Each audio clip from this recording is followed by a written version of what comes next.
Now E cell of the reaction, E cell of this electrochemical cell is minus 1.29 volt, and second one, that E naught cell for this reaction is minus 1.08 volt. So this is our first application of the Nernst equation. Today we will discuss the applications of Nernst equation.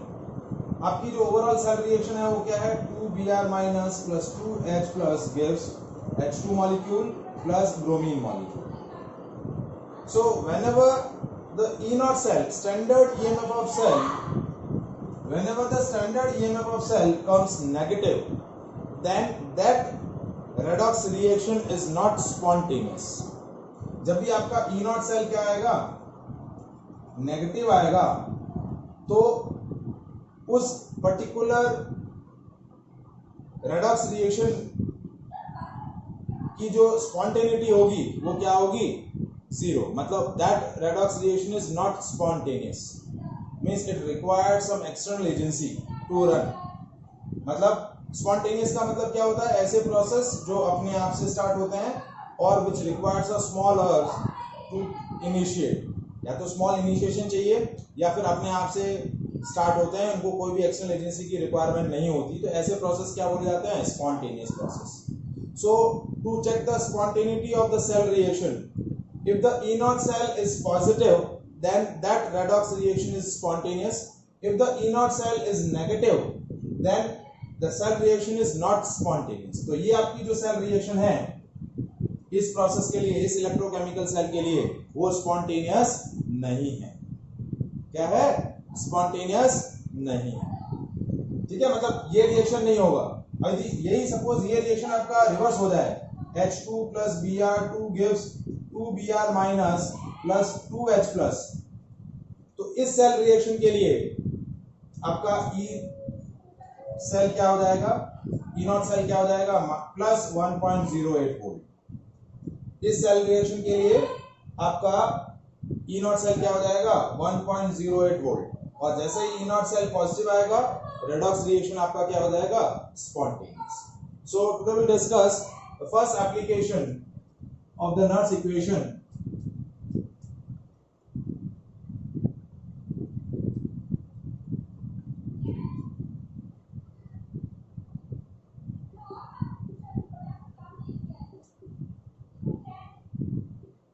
First application क्या है, check spontaneity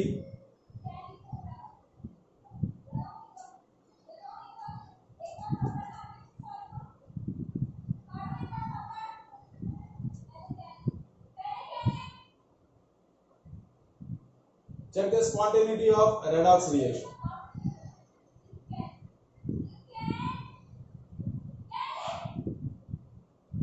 ठीक है, तो if E naught cell of electrochemical cell is positive, then cell reaction or redox reaction is spontaneous. If E naught cell is negative, then redox reaction is non-spontaneous.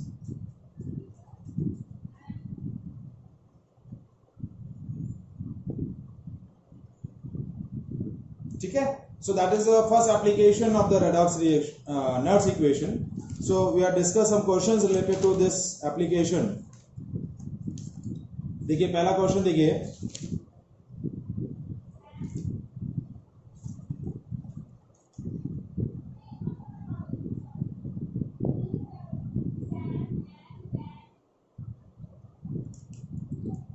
First है, predict whether the following redox reaction is possible or not or spontaneous or not. Cell reaction आपको दे रखी है,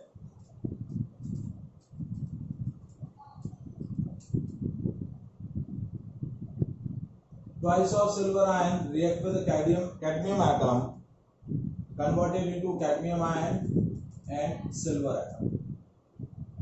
And आपको reduction potential silver electrode का दे रखा है 0.80 volt and cadmium electrode का आपको दे रखा है standard reduction potential that is -0.40 volt. आपको चेक करना है, check whether this redox reaction is spontaneous or not. तो हमने जैसा बोला कि किसी भी रेडॉक्स प्रोसेस का स्पॉन्टेनिटी चेक करना है तो उसका स्टैंडर्ड ईएमएफ ऑफ सेल, मतलब उन दोनों इलेक्ट्रोड्स को यूज करके हम इलेक्ट्रोकेमिकल सेल कंस्ट्रक्ट करेंगे और उस इलेक्ट्रोकेमिकल सेल का स्टैंडर्ड ईएमएफ ऑफ सेल क्या आना चाहिए, पॉजिटिव आना चाहिए. तो देखिए ये आपकी सेल रिएक्शन है, इस सेल ये कंप्लीट सेल रिएक्शन में इसमें देखिए कैडमियम एटम कैडमियम आयन में कन्वर्ट हो रहे हैं. तो ये प्रोसेस आपका क्या है, ऑक्सीडेशन है. और सिल्वर आयन इलेक्ट्रॉन एक्सेप्ट करके सिल्वर एटम में कन्वर्ट हो रहे हैं. तो this process is your reduction. ठीक है. तो जहां जिस सेल रिएक्शन के लिए जहां जिस प्रोसेस में रिडक्शन हो रहा है वो इलेक्ट्रोड आपका क्या होगा, कैथोड, और जहां ऑक्सीडेशन हो रहा है वो इलेक्ट्रोड क्या होगा, हो जाएगा आपका एनोड. तो आपका एनोड क्या हुआ, कैडमियम इलेक्ट्रोड, और कैथोड क्या हुआ, सिल्वर इलेक्ट्रोड. तो आपका ई नॉट सेल क्या हो जाएगा, E naught cathode minus E naught anode, यानी E naught silver electrode minus E naught cadmium electrode. तो सिल्वर इलेक्ट्रोड का है 0.80 माइनस -0.40. सो आपका स्टैंडर्ड ईएमएफ ऑफ सेल क्या आया, 1.2 volt. So E naught cell आपका पॉजिटिव है.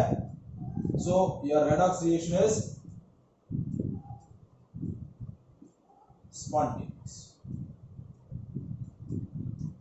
रेडॉक्स रिएक्शन क्या होगा, स्पॉन्टेनियस होगा. Is it clear?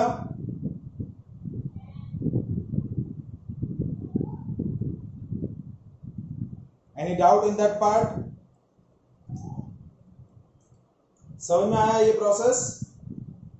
First application clear है? ठीक है. Now next application of the Nernst equation that calculate the equilibrium constant from the Nernst equation. क्या calculate करना है, calculate the equilibrium constant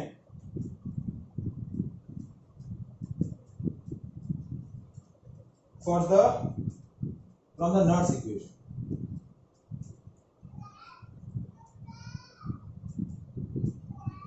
Calculate the equilibrium constant from EMF of cell. ठीक है. Now इस application को सीखने के लिए हम एक एग्जांपल ले रहे हैं. We are taking a cell reaction of Daniell cell. तो cell reaction of Daniell cell क्या होता है, देखिए जिंक एटम जिंक आयन में कन्वर्ट हो जाते हैं एनोड पर, और कॉपर आयन इलेक्ट्रॉन एक्सेप्ट करके कॉपर एटम में कन्वर्ट हो जाते हैं. ओवरऑल आपका सेल रिएक्शन जो डैनियल सेल का रहता है वो क्या रहता है, zinc atom react with the copper ion and convert it into zinc ion and copper atom. That is the overall cell reaction for this Daniell cell. Means क्या होता है, ओवरऑल जब आपका प्रोसेस शुरू हो रहा है, इनिशियली आपका जिंक एटम सिस्टम में है और कॉपर आयन सिस्टम में है. जैसे जैसे आपका रिएक्शन प्रोसीड होगा वैसे वैसे जिंक आयन का कंसंट्रेशन बढ़ेगा, यानी zinc atom is converted into zinc ion and copper ion का कंसंट्रेशन कम होता जाएगा. ठीक है. एंड धीरे धीरे आपका प्रोसेस आगे बढ़ता जा रहा है. जिंक आयन की कंसंट्रेशन बढ़ रही है, कॉपर आयन की कंसंट्रेशन कम होती जा रही है. And one stage will be reached when the concentration of both the ions are equal, means the process is attain the equilibrium. ठीक है. दोनों आयन की कंसंट्रेशन ऑलमोस्ट सेम हो गई है, मतलब सेम रेट से वो चेंज हो रहे हैं. So that is a stage of equilibrium. और जैसा ही सेल रिएक्शन आपका इक्विलिब्रियम अटेन कर लेगी, एट दैट सिचुएशन आपका जो इलेक्ट्रोकेमिकल सेल है उस इलेक्ट्रोकेमिकल सेल का ईएमएफ क्या हो जाएगा, जीरो। क्योंकि जैसे दोनों आयन की कंसंट्रेशन सेम हो गई, concentration basically concentration of electrolytes set up a potential difference and that potential difference set up a EMF। तो जैसे ही दोनों आयन की कंसंट्रेशन, जब तक दोनों आयन की कंसंट्रेशन का डिफरेंस रहेगा तब तक आपका इलेक्ट्रोड पोटेंशियल रहेगा दोनों इलेक्ट्रोड का, और दोनों इलेक्ट्रोड का इलेक्ट्रोड पोटेंशियल रहेगा तो आपका क्या रहेगा, EMF ऑफ सेल एग्जिस्ट करेगा। Potential difference between both the electrode exist when concentrations are different. लेकिन जैसे ही कंसंट्रेशन क्या हुआ, सेम हो गया, उसी स्टेज पर क्या हुआ, आपका पोटेंशियल डिफरेंस जीरो हो गया। पोटेंशियल डिफरेंस इलेक्ट्रॉन्स और उनके इलेक्ट्रोलाइटिक सॉल्यूशन के बीच में जीरो हुआ तो आपका इलेक्ट्रोड पोटेंशियल जीरो हो जाएगा, और इलेक्ट्रोड पोटेंशियल जीरो होगा तो क्या चीज जीरो हो जाएगी, ईएमएफ ऑफ सेल जीरो हो जाएगा, ई सेल क्या हो जाएगा, जीरो हो जाएगा। So when this process attain the equilibrium, तो that is the at the stage of equilibrium आपका प्रोसेस कैसे रिप्रेजेंट होगा, इस तरीके से रिप्रेजेंट होगा, that is equilibrium sign, and at that stage E cell of the electrochemical cell becomes zero। तो as we know that Nernst equation की help से हम E cell क्या लिखते हैं, E cell is equals to E naught cell minus 0.0591 upon 2 log of concentration of product ion upon concentration of reactant ion। ये हमारा cell reaction होता है, ठीक है। तो जैसे ही इक्विलिब्रियम अटेंड होगा तो at the stage of equilibrium E cell की वैल्यू क्या हो जाएगी, जीरो। क्या हो जाएगी, जीरो। तो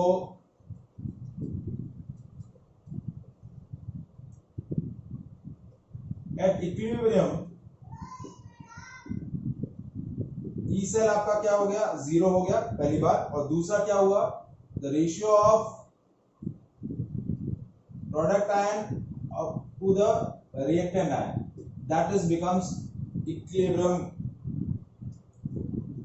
कांस्टेंट।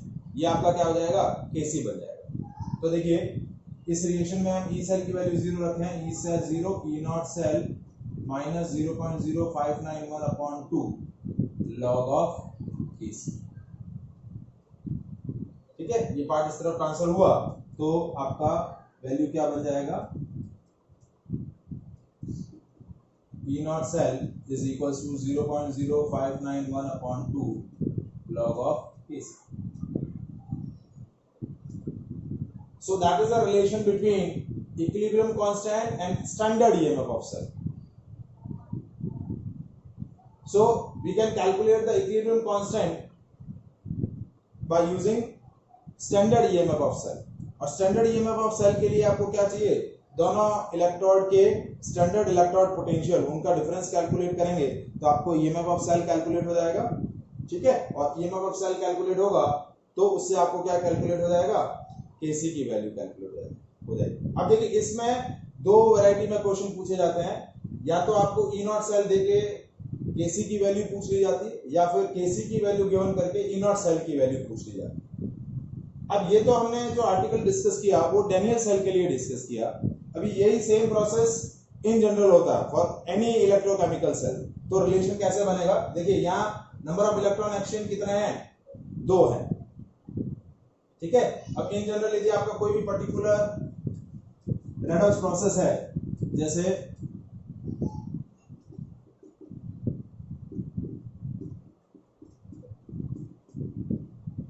और इस रेडॉक्स प्रोसेस में आपका number of electron exchange n है, तो E नॉट सेल क्या हो जाएगा, E naught cell is 0.0591 upon n log of Kc। वहां 2 था, उस 2 की बजाय यहाँ क्या आ जाएगा, n। और देखिए ये 0.0591 बेसिकली किन पैरामीटर से कैलकुलेट हुआ है, देखिए वो पैरामीटर हम वापस एक साथ लिखें, 2.303 RT by NF log of Kc। देखिए 2.303 आर टी की वैल्यू 298 और एफ की वैल्यू 96500 और आर की वैल्यू 8.314 रखेंगे तो आपका ये वैल्यू आ जाएगा। या तो ये वैल्यू यूज करें, ये एक्सप्रेशन यूज करें, या ये मेनली न्यूमेरिकल में आपको ये एक्सप्रेशन यूज करना है। आपको सेल रिएक्शन के लिए कितने इलेक्ट्रॉन एक्सचेंज हो रहे हैं वो पता चल जाएंगे। तो E naught cell is equal to 0.0591 upon n log Kc। तो इससे आप क्या कैलकुलेट कर सकते हैं, इक्विलिब्रियम कांस्टेंट कैलकुलेट कर सकते हैं। Is it clear? क्वेश्चन देखिए, calculate the equilibrium constant for the reaction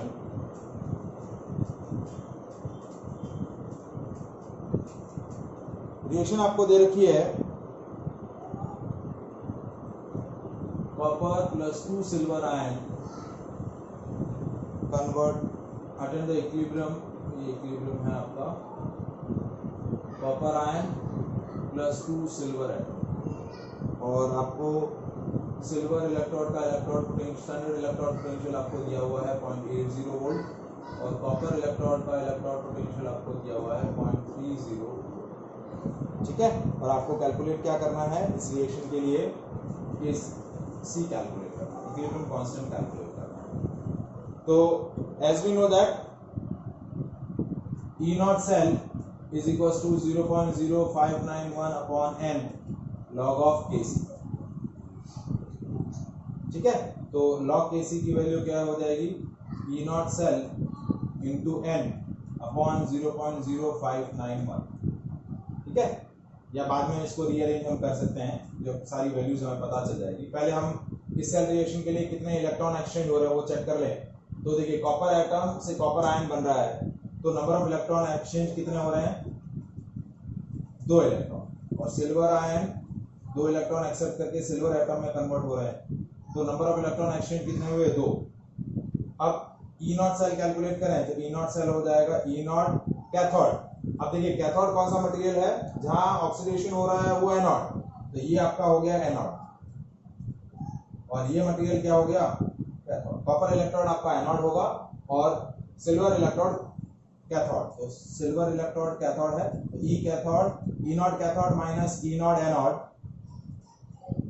तो ये हो गया 0.80 माइनस 0.34।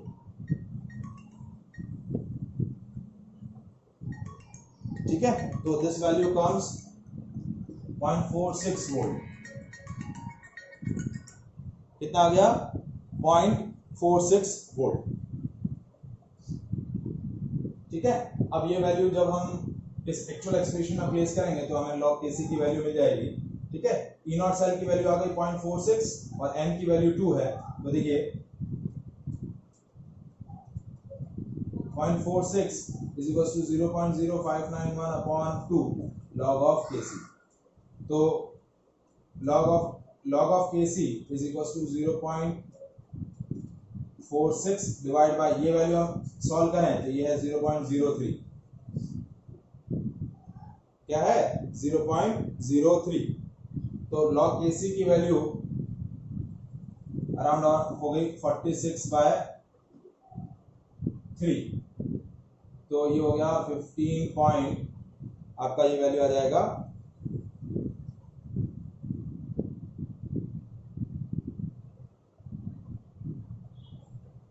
3333 कुछ ऐसा पॉइंट। ठीक है, तो log Kc की वैल्यू आ गई आपकी 15.3333। ठीक है, अब Kc की वैल्यू कैलकुलेट करने के लिए आपको क्या कैलकुलेट करना पड़ेगा, एंटी लॉग। तो Kc हो जाएगा एंटी लॉग ऑफ 15.3333। तो देखिए कैसे कैलकुलेट करेंगे, एंटी लॉग कैसे कैलकुलेट करेंगे, आप क्या चेक करिए, जो आपकी एंटी लॉग टेबल है उसमें 0.33 के करस्पॉन्डिंग 3 और 3 चेक करना है। एंटी लॉग टेबल के अंदर 0.33 के करस्पॉन्डिंग क्या चेक करना है, 3 और 3 चेक करना है। अभी किसी के पास है anti log table,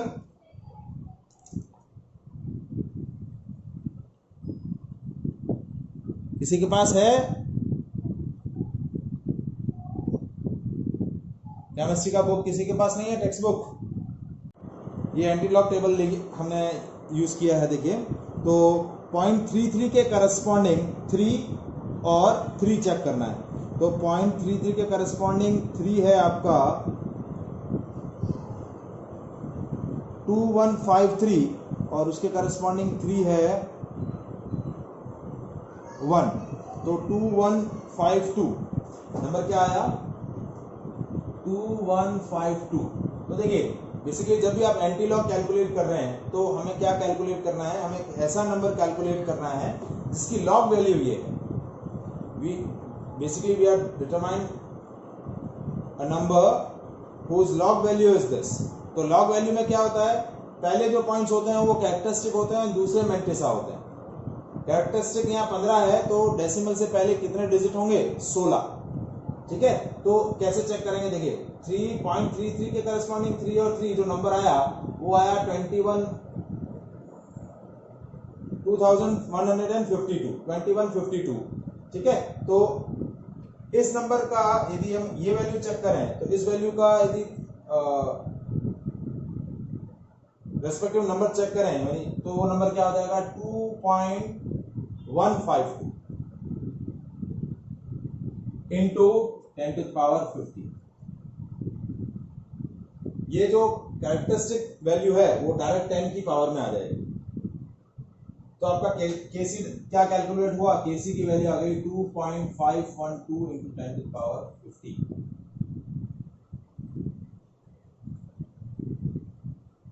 is it clear? Antilog कैसे कैलकुलेट किया समझ में आया? ठीक है, देखिए मैं वापस calculate the value of KC. Log KC is 15.3333। तो केसी कैसे लिखेंगे, KC is antilog of 15.3333, ठीक है। अब आपको क्या करेंगे, पहले लिखेंगे एंटी लॉग ऑफ अब आपको क्या चेक करना है, डेसिमल के बाद वाली जो 4 डिजिट है उन 4 डिजिट के लिए एक स्पेसिफिक नंबर आपको एंटीलॉग टेबल से फाइंड आउट करना है। तो आपके एंटीलॉग टेबल में पहले 2 नंबर से 0.33 वाला कॉलम चेक करेंगे, उसके करस्पॉन्डिंग 3 और फिर सिमेट्रिक डिफरेंस के अंदर एक पॉइंट आएगा 3, उसके अंदर वैल्यूज चेक करेंगे तो ये नंबर आएगा आपका 2152। एंटीलॉग क्या होता है कि 2153 सर, ठीक है 2153। तो अब हमें क्या करना है, हमें बेसिकली एंटीलॉग का मतलब क्या होता है कि आपको एक ऐसा नंबर कैलकुलेट करना है जिसकी लॉग वैल्यू ये है। सपोज यदि देखिए आगे वाला डिजिट हम चेक नहीं कर रहे हैं, हम पीछे वाले 4 डिजिट के लिए चेक कर रहे हैं। तो यदि आप पीछे वाले 4 डिजिट यदि मेरी लॉग वैल्यू होती, जैसे लॉग वैल्यू ये होती 0.3333, तो उसका कैरेक्टरिस्टिक कितना होता, 0 है और मैंटिसा ये है। तो कैरेक्टरिस्टिक 0 कब होता है, जब डेसिमल से पहले एक डिजिट हो। तो ये नंबर हो जाएगा 2.153 और जितनी आपकी ये न्यूमेरिकल वैल्यू डेसिमल से पहले उतना 10 टू द पावर वो नंबर रेस कर देंगे। तो 2.153 इंटू 10 टू द पावर 50 ये आपका क्या हो जाएगा, लॉग वैल्यू हो जाएगा। Is it clear? ठीक है, एक और हम क्वेश्चन यहां डिस्कस करते हैं। तो 2.153 into 10 to the power 50,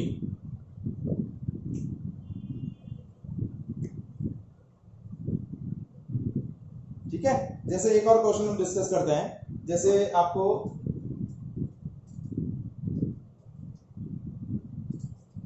question दिया twice of Fe3 plus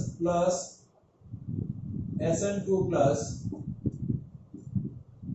and converted into ferrous iron plus Sn4 plus और E0 Fe3 plus 2 Fe2 plus ये आपको दे रखा है 0.771 वोल्ट और Sn4 plus से Sn2 plus के लिए आपको E0 सेल दे रखा है 0.150।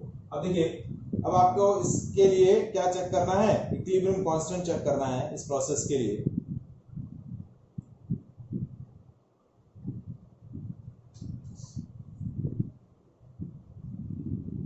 क्या करना है, इक्विलिब्रियम कांस्टेंट चेक करना है। तो इक्विलिब्रियम कांस्टेंट कैसे चेक करेंगे, देखिए पहले सेल रिएक्शन हम लिख लें। तो 2Fe3 plus accepting the 2 electrons and converted into 2Fe2 plus, ये हो गया आपका रिडक्शन। और ऑक्सीडेशन क्या हुआ, देखिए Sn2 plus is converted into Sn4 plus by losing 2 electron. तो ये आपका हो गया एनोड, टिन इलेक्ट्रोड आपका एनोड हो गया, और फेरिक इलेक्ट्रोड जो है आयरन इलेक्ट्रोड वो आपका कैथोड हो गया। ठीक है, तो ई नॉट सेल हम कैलकुलेट करें तो ई नॉट कैथोड कौन सा है, आयरन इलेक्ट्रोड, और एनोड कौन सा है, टिन इलेक्ट्रोड। तो ये वैल्यू हो गई, देखिए 0.771 माइनस 0.150। ठीक है, ये डिफरेंस हम कैलकुलेट करेंगे तो that difference comes equals to 0.621 volt. कितना आ गया, 0.621 वोल्ट। ये आपका ई सेल आ गया। अब इस प्रोसेस के अंदर नंबर ऑफ इलेक्ट्रॉन कितने एक्सचेंज हो रहे हैं, अगेन 2 इलेक्ट्रॉन एक्सचेंज हो रहे हैं। तो हमने अगेन लिखा E naught cell is equals to 0.0591 upon 2 log of AC। ठीक है, तो 0.621 is equals to 0.0591 upon 2 log of AC। देखिए लास्ट टाइम मैंने इसको 0.06 लेकर इसको डिवाइड कर लिया था 0.03, थोड़ा सा सिंप्लीफिकेशन कर लिया था। अब इस बार सिंप्लीफिकेशन नहीं कर रहा हूं, तो log KC की वैल्यू क्या होगी, देखिए 0.621 into 2 डिवाइड बाय 0.0591। इसको सॉल्व करना है तो log KC की वैल्यू आ जाएगी आपकी 21.051 0। क्या आ जाएगी, 21.0510। अब मुझे यहां तक कैलकुलेशन सिंपल है। अब आपको एंटी लॉग टेबल यूज करनी रहेगी। तो एंटी लॉग टेबल कैसे यूज करेंगे, KC is equal to antilog of 21.0510। अब क्या करना है आपको, डेसिमल के बाद वाले जो 4 डिजिट्स हैं उनके लिए एंटी लॉग टेबल से एक स्पेसिफिक नंबर फाइंड आउट करना है।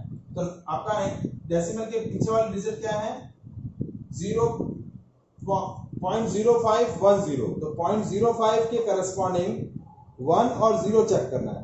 तो 0.05 के करस्पॉन्डिंग 1 है 1125, तो नंबर आया आपका 1125। तो बेसिकली ये लॉग वैल्यू है। तो नंबर क्या होना चाहिए, ऐसा नंबर जिसका लॉग वैल्यू ये है, यानी कैरेक्टरिस्टिक 0 है और मैंटिसा ये है। तो कैरेक्टरिस्टिक 0 कब होता है, जब डेसिमल से पहले एक डिजिट हो। तो ये हो जाएगा 1.125। तो KC की वैल्यू कितनी आएगी, देखिए 1.125 इंटू 10⁻21। डेसिमल से पहले जो नंबर है वो डायरेक्टली आपका पावर में आ जाएगा। सो KC का वैल्यू क्या आया, 1.125 into 10⁻21. So that is a way to calculate the equilibrium constant by using Nernst equation. That is the second application. Is it clear?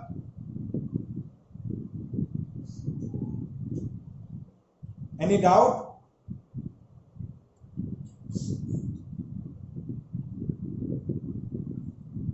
Now we'll discuss third application.